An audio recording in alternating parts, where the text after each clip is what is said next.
There were tears. There was a point where I had to clean the tears from my eyes to keep on tattooing him.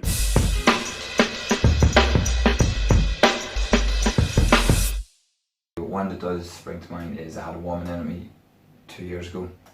Her and her granddaughter were getting matching tattoos, and the older lady was 85 years old, and it was her first tattoo, and she was just lovely and amazing. And I asked her, it was two wee hearts they wanted. It was a really tiny tattoo, and the granddaughter got it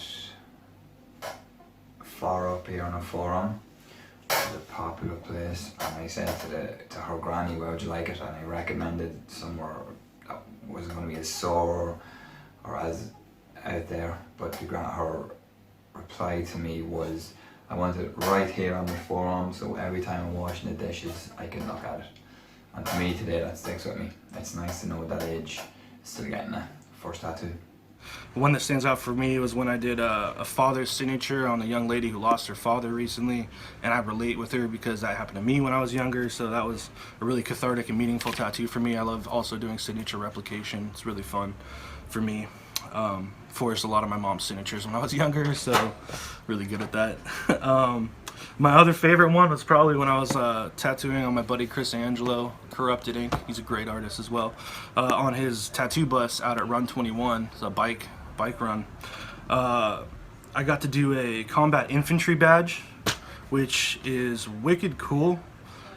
Just the artwork was really cool itself, and also basically the guy tried to explain it to me. I'm probably not going to get this right, so no disrespect intended, but you basically have to take like long range artillery fire, mid-range combat, and melee or like short range combat, and then also go out and kill the dudes who attacked you. So basically to get this you have to be like super freaking brave and tough, and like so, and then apparently the president gives it to you directly. So just like talking to that dude, doing his tattoo late night on a tattoo bus, you know, it was really fun. It was just a great experience that stood out in my mind. So I think that's the coolest one. A client that I did a portrait of a family member that had died on them, and when they saw the tattoo, they were so happy that they cried, and it's a great feeling for me to be able to give them that tattoo for the rest of their lives, and put that memory on them for them. My favourite story, I tattooed a really good friend of mine. He's the drummer from a band called King Parrot, awesome Aussie band. And it was just the funniest. We laughed all day flat out. He asked me to tattoo a penis sitting on the lounge reading the paper. Craziest tattoo that I've ever done, really strange.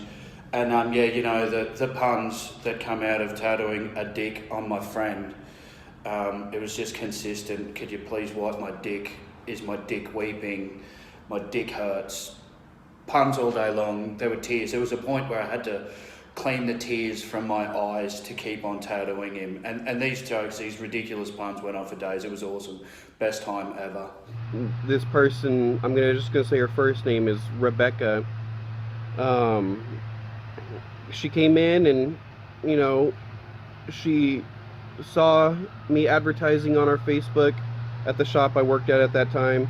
She came in, she didn't have a ton of money, but she was more than willing to figure out a good price each session to work with, and she would actually save up and come and get each session.